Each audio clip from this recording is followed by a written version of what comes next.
Yo, I ain't here for the money, I ain't here for the fame. Though it might be nice to own a jet plane, I'ma do it all for you. Come along and see it's true. What's up, YouTube? You know what time it is, baby. Look, today we're doing something different. Today we're not showing gameplay stuff, you know what I'm saying? Well, actually we're gonna show some gameplay stuff, but like that's not the point of the whole video, you know what I'm saying? The point of today's video is to show you a couple of like 1, 2, 3 methods to grind your shooting badges and a few tips for beginners when they start 2K23. So let's get into this real quick. Alright, so first thing I want to show you though is this thing, the daily spin. So where the daily spin is on the bridge, right? So when you come onto the bridge, there's 2 bridges. I'm gonna show you the second one in a second. Alright, so the first one is this one here. The daily spins for normal players, you know what I'm saying? Come here, spin your thing, and you're done. Second daily spin is for elite players only, and that's on the other side of, that's on the other bridge. So you come onto here, once you get to elite, just come here and spin your elite stuff, you know what I'm saying, get your elite prize. It's that simple, man. Nothing too complex.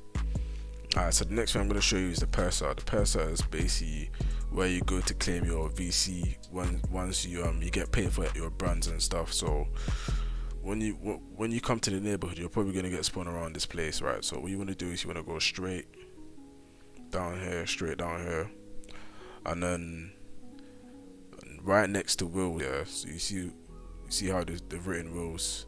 Next shop to it is the purser. So you come here, and then if you've got money to claim in there, it's gonna show like the coins in there, like bottom down there. But if you don't have anything to claim, it's gonna say it's closed. So yeah, it's just the basic stuff, man. Alright, real quick, let me get into another important thing that you need to do.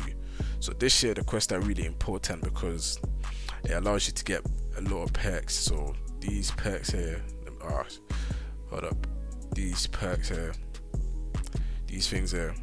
Alright, so you want to make sure you're doing your quest because all of these perks that you see, they're very helpful to get your takeovers, and also some of them are helpful to reduce the takeover bar of your opponent. So yeah, it's really important to do your quests. So like the way to get these is basically just keep doing the quests until you have to do 1v1s with all the relative NPCs on the map. So when you look at the perks, when you look at each perk, it says which NPC you have to beat to unlock that perk. You know what I'm saying? Now, I know some of you don't really care about doing these quests, man.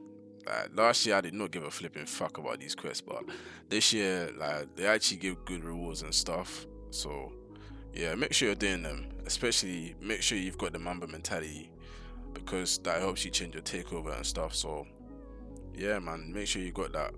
And then if you don't want to do the quest anymore, if you get bored of the quest, just stop doing them, man. As long as you got the Mamba mentality, you're good, man. That's it. Anyways, let's get into the shooting badge methods real quick. Alright, so the first method is the triple threat cheese. So basically what you want to do is you want to stand behind a 3-point line, pick up your dribble if you've already started dribbling, and then you want to flick your right stick up to move your foot forward, and that's going to move your defender forward to leave you open for a shot. I recommend you requesting for ISO. Here I didn't request for ISO, but it still worked. But it's much easier when you request for ISO because no one's gonna come in your way, like try moving around and all that stuff. So yeah, just try it with isolation.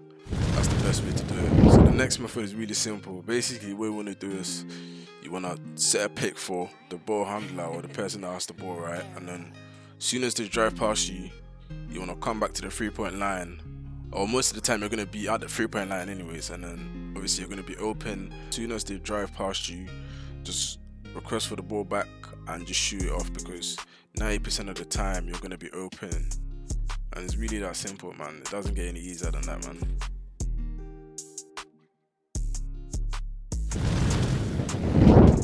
So moving on to the next method, this method is also another pick and roll type of play. Basically you want to request for a pick, and once you request for a pick, you want to sidestep into the direction that's open. So here I was open on the left side, so I sidestep to the left side. But if I was open on the right side, I would sidestep to the right side. So make sure you're sidestepping into the right direction know what I'm saying? Don't sidestep into a direction that's not open, if you get what I'm trying to say. And if you don't know how to sidestep, basically what you want to do is, if the ball's in your right hand, you want to hold turbo and then flick your right stick to the right. If you want to sidestep to the left, you want to hold turbo or R2 and then just flick your right stick to the left. Just like that. So on to the last method.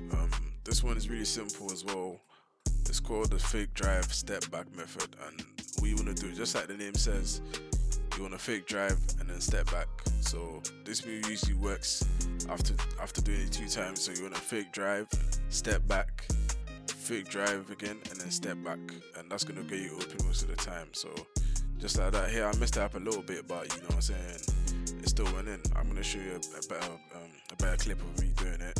So fake drive, step back, fake drive, step back. It's just simple,